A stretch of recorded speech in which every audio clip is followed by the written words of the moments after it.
3, 2, 1. What's going on, everyone? Welcome to another episode of Ash on Comics. My name is Ash. Here is today's comic, Star Wars #1. And man, do I hate this cover. First of all, look at the trade dress here. Star Wars. You're like, okay, it looks like the Star Wars logo. There's no outline of it. It's about as plain as you can possibly get. This looks terrible. This looks so cheap. And then look at this cover. Look. Okay, this looks like Carrie Fisher reasonably. I mean, I don't expect it to be exact likenesses. And, this picture down here looks, like Billy D. Williams. Who's this dude in the middle? Who is this dude? Like, that doesn't look like Mark Hamill. Like, what the...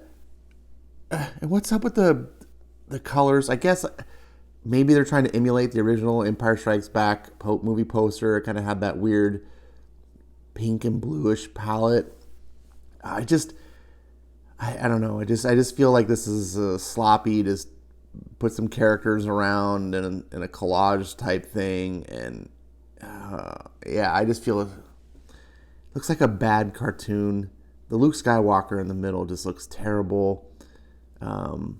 Maybe they should have had someone do like a colorist who was like maybe more of a painting colorist. Anyways, I'm not going to spend too much time on the cover there. A long time ago in a galaxy far, far away, Star Wars. And by the way, I did read this comic while playing the Empire Strikes Back soundtrack, and it works really well.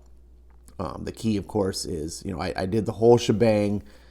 I started the music right here, just like the movie would start, and listened to the opening sequence, which left me sitting on this page for a good couple minutes, but just soaking in the music.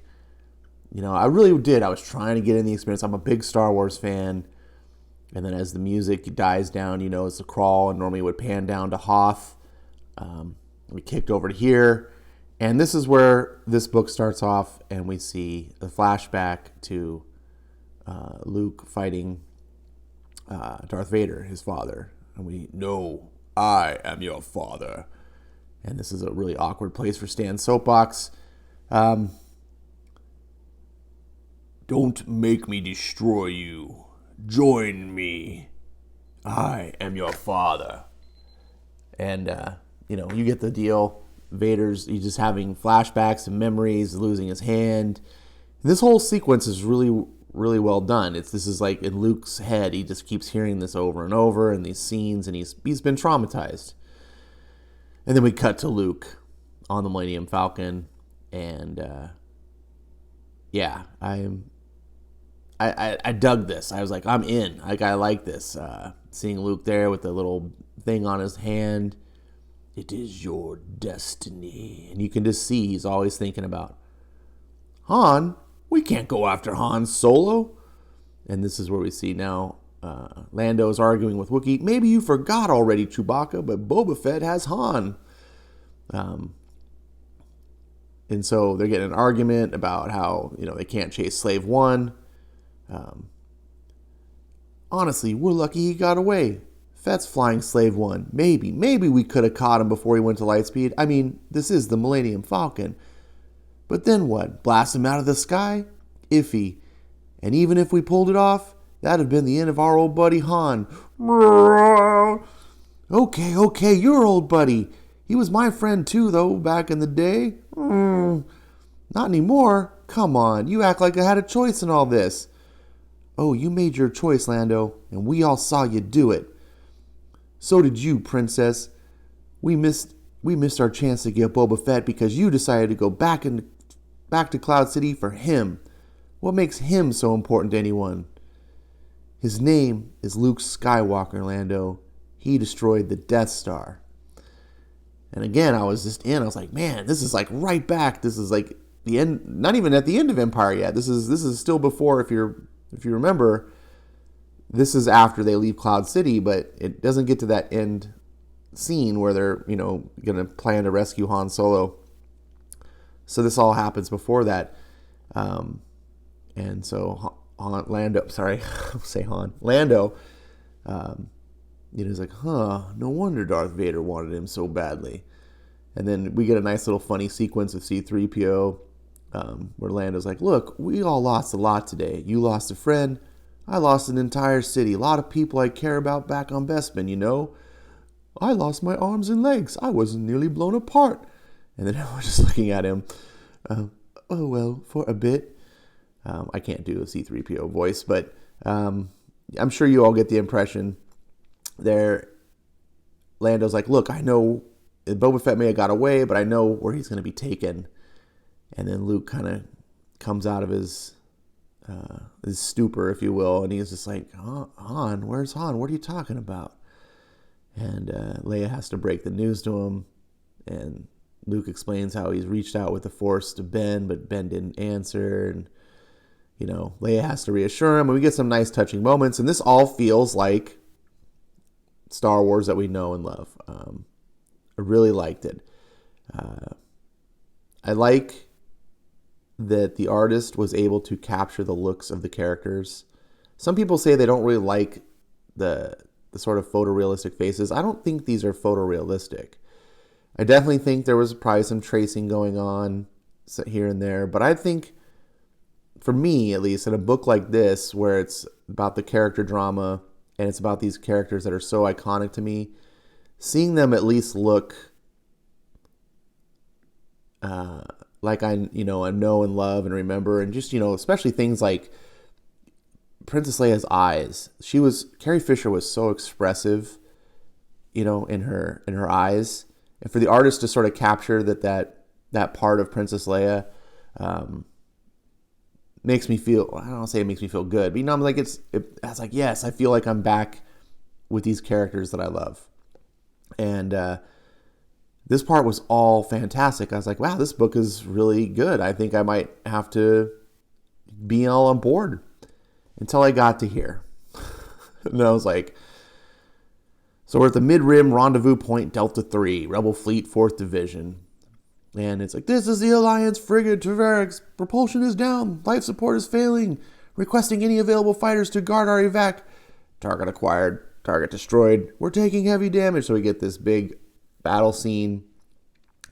And it's kind of cool, but it's kind of weird at the same time. I don't know what it is lately with modern Star Wars stuff to depict battles not just in the normal darkness of space. It's either, with the J.J. Abrams Star Wars, it all has to be in the atmosphere. It's like J.J. forgot that the stories are called Star Wars. I guess he thought they were called Sky Wars. I don't know. And then here it's in space, but it's on next to a sun, which look at how close this is. This is like, these ships would all be incinerated. This is a little bit ridiculous. I know it's Star Wars and physics, schmizics, but even that's ridiculous. And then it's like we got this weird turbo laser field thing that they're doing, which is, you're going to see here in a second. They're explaining this cordon, and it's like trapping the rebels against the sun. So apparently what this is look, if you look at this is so many turbo lasers firing at once. Literally, they're making sort of like a net with the blaster bolts so that no ships can escape. It's like a cage, I guess, maybe. And they're trapped against the sun. It's a little bit weirdy to me. Like, I don't think we've seen any evidence in Star Wars films, even the Disney weirdo ones, where there's 4 Star Destroyers, they could put off that much firepower. That's just fill the sky like this. It's just a little bit, it stretches my belief too much that I don't buy into it. When I don't buy into it, it takes me out of the story. And then we cut to here, and this is where Ash gets to be a misogynist. All right, so hold on. In George Lucas's Star Wars trilogy, he has very strong female characters. Princess Leia is one of my all-time female heroines, female protagonists. She is fantastic. She is super strong. But yet she's super feminine. She doesn't go around whooping ass. She doesn't have to go out and be a man to show how great femininity is. She's the woman that kids everywhere grew up having crushes on, and she's just amazing. She's one of those characters that's just no one could really. I mean, she's almost like the perfect woman in many ways, but she also has her own not failings, but limitations. She's not this Super Mary Sue God character that could just do whatever because she's a woman. Okay, anyways, George Lucas hasn't been afraid to have female characters, but someone who is super into Star Wars like myself, and I've been into Star Wars for 40 years, or longer. 42 now is the anniversary. How many years of Star Wars? God, I can't even keep track. Star Wars is a huge part of my life, and I've seen these films over and over and over. And I'll tell you, and if you remember, every scene you've ever seen of the Empire, there are not female officers. There are not female stormtroopers. The Empire is a male institution. That doesn't mean that men are better, that women are stupid. It doesn't mean that. It just means that in this fiction, in this world, it is a military organization that is run by men. Yet we now are in the modern era, and we have a bunch of people writing comics and movies and stuff and decide, because diversity must matter. As soon as I see this scene, which takes place not in the Disney era, not in The Force Awakens, where exactly 50% of the First Order is female, which, by the way, interesting thing, if you watch The Rise of Skywalker, I saw this on the second time. When you watch The Rise of Skywalker, pay attention to any time any stormtroopers make sounds or noises or comment. Almost, I'd have to see it again to make sure it's to a T, but almost to a T, they alternate between male, female. You see a stormtrooper and he's like, "Hey, you," or whatever, it's a guy. Then the very next stormtrooper that makes some sort of comment or anything, it's a girl. Then the next stormtrooper would be a guy. And then if you see another stormtrooper, it alternates. I swear. I want to see it next. I want to count. I swear to you, I would be putting money down that it's 50-50. And it's so, once you notice it, it's so glaring. And it's like, how do we go from there's never a female to just all over the place? And look, again, I'm not trying to say that we shouldn't have stories about women and women can't be great and that women are inferior to men. That's not the case at all. What I'm saying is we've established a ground rules, a framework, and this world, and this fantasy fiction, this particular group, the Empire, is a male-dominated organization. There aren't any women. But yet now, of course, because there must be, every single opportunity I see turn around, when I see something, it's a female character, running things. And I'm just like, oh, shit. So here we go again. Immediately I saw this and I was like, oh, no, here we go. Female commander. And of course, this is her brilliant plan. She's like, I came up with the idea a few years back, but in light of everything, I never thought I'd get a chance to try it. I told him it would work. I knew it. So this super brilliant plan, of course, that no other Imperial, because, that's why the Empire failed, honestly, because they didn't have women. So you might say that. And now we're breaking canon here, essentially, to make it not make sense, because you're putting these super adept women that are amazing and are way better than everyone else, and you're inserting them into the story, and you're like, well, what now? Why didn't the Empire win? If these women were in the Empire, then rebels should have lost. You know what I'm saying? Like, anyways, I'm really digressing in the weeds, and I'm sure some people are noping out and being like, oh my God, I hope you understand that it's really just about a consistency factor, and it's about this glaring. They're not writing these characters in for the sake of the story. They're writing it in for their identity politics and gender politics. So an X-Wing is trying to get away here. It's like, oh, an X-Wing moving fast. and all our ties are preoccupied with other parts of the battle. We can't catch it. Oh no, what's going on? And I'm reading this. I'm like, oh, this is interesting. This X-Wing's going to get away and it's going to warn the other rebels. Da da da da da. And then the commander walks up. Technician, transfer controls of one gun and one of our batteries to this station. I don't want to weaken our part of the blockade, but we can spare one gun. One shot. You want a manual control, Commander? But the automated targeting systems are much more effective than any. Corporal, are you insane? Do as you're ordered and move aside. You're about to see something remarkable. Oh. Manual targeting established. One gun from battery 11. Oh. You think you're home free, little rebel. Off to warn your friends. You think you're safe. Click. Literally, as she pushes a button. Boom. You're not. Okay, we've hopefully all seen Star Wars, right? You've seen just how completely inefficient turbo laser batteries are. They can't hit the broadside of a barn. The opening sequence of Star Wars, when the Rebel blockade runner is escaping, over half the shots are missing, and the thing is a gigantic ship just right in front of it.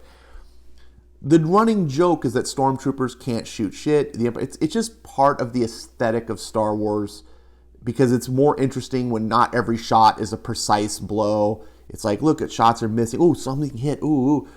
That's the old school naval battles. George Lucas was a big World War II fan. He modeled the fighter sequences off of World War II dogfights.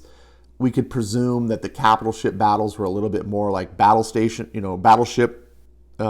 combat, and big ocean ships like that. They'd fire salvos. Many shots would miss. You'd have to zero in your shots.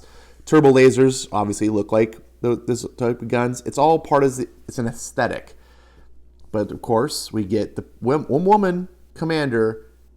Not only is she brilliant, her tactics are way above anything the Empire could ever come up with, but she's able to just shoot X-Wings out of the sky in one shot. It's utterly retarded. I got to this point and I was like, fuck.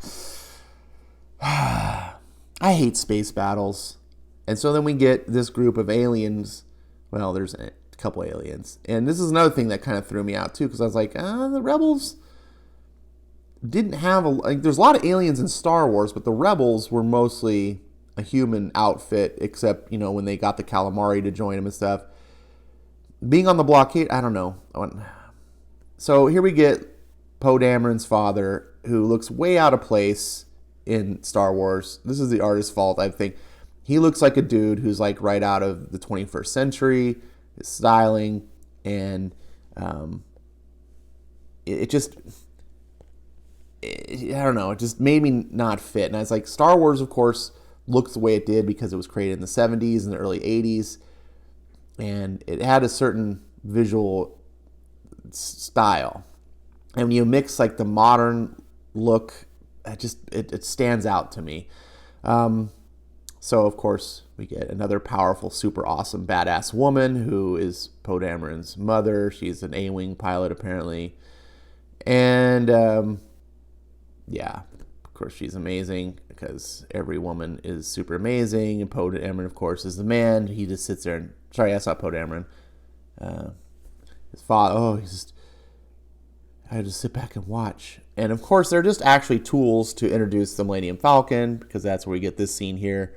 When the Millennium Falcon, it's like a ship shows up. That's not any ship. It's like, that could have just been any random person, but it's like, let's throw Easter egg. That's, to promote the Disney characters. The Millennium Falcon, says super female commander. And the only thing that can trump a super, feminist supervillain is Princess Leia. So, so if she's going to get beat, the only thing that can beat a woman is another woman. So Princess Leia's on there. And of course, we've seen that the Millennium Falcon can barely handle a handful, like 4 TIE fighters. But now in this, we've got a whole squadron devoted. I'm skipping ahead. I want to go back to this part here where the commander, one of the lieutenants or whatever is like, questioning the orders to send a whole squadron. And she responds, "I'm aware, Lieutenant, that you will divert a TIE squadron to that ship and send a message fleet-wide to order all turbo laser batteries not required to maintain the blockade to target the Falcon." And he questions, "An entire squadron? Plus, that's quite a lot of fire, Commander. Are you sure?" And she has to reply, "It's worth it. That ship has escaped the Empire time and time again. It is an embarrassment. Not to mention that killing Leia Organa could end the entire rebellion in one blow. Destroy that ship." So the first thing that I did is I questioned, why don't you just get that turbo laser battery and do your magic, super one shot, never miss, destroy, because you're such a badass. Now apparently that doesn't work because, again, it's targeting another woman, so I guess her powers fail. The other thing is, why is she explaining herself? So can you imagine Moff Tarkin, someone just questioning like that? No, it wouldn't be. And so you're writing in these female characters, and then you're treating them like they don't have the power to command. It bothers me. It's like, look, are they commanders or are they not commanders? Make up your mind. Why is she explaining herself? Why do all her subordinates completely question her all the time? I just hate that character. I just hate this character. So Lando, God, I keep wanting to say Han. Lando, Leia, and Chewbacca, they're portrayed really well. Props up to Charles Soule for his writing, at least on these characters. I feel like he really went back and did his homework and watched the films and really just got a sense of how their dialogue should be. Most of it is pretty good. There's a few parts I remember in the book where I was like, that seemed a little weird. But then look at all these ties. And then, not on top of that, all the laser batteries that are going to be firing on them. But, God, then there's this scene. So Lando's trying to tell Chewie, he's like, "Look, man, you need to let me pilot. You remember how good I used to be? I'm even better now." And Chewbacca's just, of course, pissed. He's like, "Look, I'm just trying to survive here, pal. If I pull anything funny, you can rip my arms off." And then this sequence here. This is one of the parts where I was telling you, I was like, come on, Charles. Chewie doesn't behave like this. Like the whole, just point, that just felt weird to me. It's not a deal breaker. It just was like, cringy. This was a cool moment between Luke and Leia. I really like the rapport between them. Luke's like, I can still shoot even one-handed. And she's like, "Thank you, Luke. Take the belly gun." So they both go off to the guns to fight. And it's kind of a classic Star Wars scene with being chased down by TIE fighters, although this is way more than they've ever fought before. But Luke is distracted. He gets lost in the Force. Leia's fighting by herself. And Luke's just out of it. So this whole sequence here is Luke having these flashbacks again with his father. And then he starts meditating. He's just so into his own thoughts that he starts reaching out to the Force. And then we get this scene, which, again, really just pulled me out. And I was like, what the hell am I watching? This is a problem with, it's the modern Disney era Star Wars of just the Force turns people into gods. Look, I get Luke Skywalker is the most powerful, at least according to Lucas, was the most powerful Force user in the galaxy. But not at this point. This is still at the end of Empire Strikes Back, right? This is a very untrained Luke Skywalker, and he's causing all these TIE fighters to crash into themselves. And it's just like, oh God, now we're getting into the whole Rey territory where she could just do retarded stuff. And look, again, it's all about consistency. Before and after in the Star Wars films, we don't see any evidence that Luke has the ability to do such things. So you insert it in the books like this, that he does, it doesn't make sense, and it takes the reader out of the story, and you're just like, plus, when you've seen the what Disney's been doing, it just sort of causes you to have less trust in the writing, let's say. So anyways, they're like, Luke, did you see that? Are you all right? And Luke wakes up. Leia, what? And so Lando's like, we're starting our attack run. Now, part of the other thing that they were talking about is they need to take out these turbo lasers is they needed some missiles. Well, it just so happens that the Millennium Falcon has missiles. Yep, missiles. Do you ever see missiles in any of the Star Wars movies? I don't remember seeing missiles. There may have been something like that in the prequels. There certainly wasn't in episodes 4, 5, or 6 in any fashion whatsoever, much less on the Millennium Falcon, but it just so happened that conveniently, apparently Han and Chewbacca had installed some, and they have missiles, which is a very un-Star Wars-like thing for me. Like, I always hated in the video games when they would put missiles and stuff in. I'm like, this isn't Star Wars. This is not the Star Wars aesthetic. Again, Lucas was very big on the World War II dogfight visual. And World War II fighters didn't use missiles or rockets, or it just guns, straight up guns dogfight, and that's why you've got the fighting the way it is in Star Wars, and it's just blasters, which make it much more visual. You can see the bolts flying, and it's really dazzling. But modern writers don't seem to grasp not just what Lucas did, but why he did it, the sensibilities behind it. I guess I'm just too much of a Star Wars nerd that it stands out to me. So of course the Millennium Falcon foils the plans. Their missiles destroy the batteries, which is just enough. There's millions of these blasters, but apparently 2 cannons take it down, destroys the whole cordon. So all the ships, all ships to light speed now, says Poe Dameron's father. It's stupid to me. Anyways, and they get away, and she's like, no! And then she has to face Vader. So we get this whole scene where she confronts Vader, but because she's a woman, Vader doesn't force choke her to death. Because, we saw the last time Vader killed a woman in the comics, how the progressive lefties just went fucking ballistic. Because God forbid Vader, who kills people, he kills children. He murdered all the younglings. And so it was like, but you kill a woman, and it's you're bad. So she of course will survive just fine. I don't think we'll ever see her get force choked, because that would just be something I don't think Disney could handle showing. That would just be violence against women.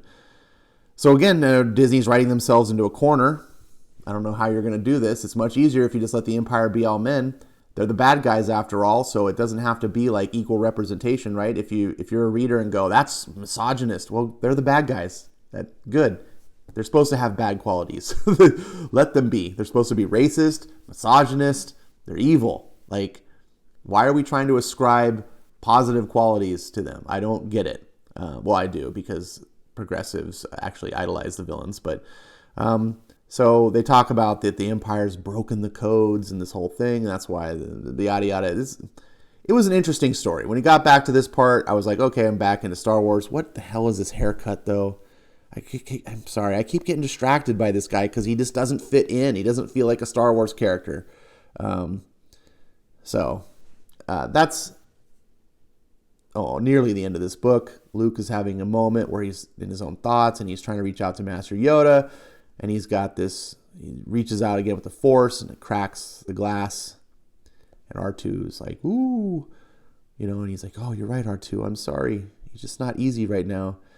And he talks about how he doesn't think that Ben or Yoda want him anymore. He's having a lot of self-doubt. And since they won't talk to him, he's left to his own imagination. And that's something that really happens, right? When you don't talk to someone, you start reading into maybe why they're not talking to you, and you think it's something that's not. And I really like this. Remember, this is a Luke Skywalker that's still learning. He's very insecure. And he's like, if I'm not going to be a Jedi, what am I going to be? So this is off to an interesting start, I must say. There's the credits. I liked the beginning quite a lot. I liked the very end. Everything that had to do with Lando, Leia, Luke, Chewbacca, C-3PO, the core characters that were in the movies, that Charles Soule could just sort of emulate and just go, okay, I've heard the lines, I saw how Lucas wrote them, I can do it. And then every time Charles adds his own original stuff, like the female characters and like the commander and stuff, and it just rings. I was like, oh, you're just off the map. This doesn't feel like Star Wars to me. This feels like modern Marvel Star Wars or Disney. Like it's just, you're just, oh. And again, I know some people are probably going to listen to this and just be like, wow, this Ash is a total, anti-female, and it's not true at all. Just the thing I loved best about this book was Leia. And you can write good female characters, but you don't gotta write female characters to constantly be like, I'm better than any man type thing. That's not good. It's not good writing. That's not strong female characters. By ignoring the strengths of femininity and trying to write in masculinity into women, that's actually misogynist in my book. To feel shame against femininity, to think like, oh, women who are actually like real women, that's a bad thing. That's the actual real sexism. I think you should be proud of femininity and show its strengths and embrace it. There's a lot of things that women bring to the table that men typically can't, and we complement each other really well. Anyways, I'm not going to give you a lesson on sexuality. That was Star Wars. It's better than I would expect, actually, from Marvel at this point. It is enough to make me want to read the next issue. I just wish it didn't have some of those things that I griped about. Angry Man Baby commented on one of my videos. Hey, thanks, Angry Man Baby. If you're watching this video, you got to see yourself appear. I do that on purpose. I leave my YouTube alerts live. So if I record and you happen to comment, you'll appear in the video. So thanks for watching, everyone. Tell me if you read this comic and if you enjoyed it. And tell me what you think. Tell me if I'm just completely wrong, if I'm a sexist bigot. That's it. Thanks for watching. I will see you next time.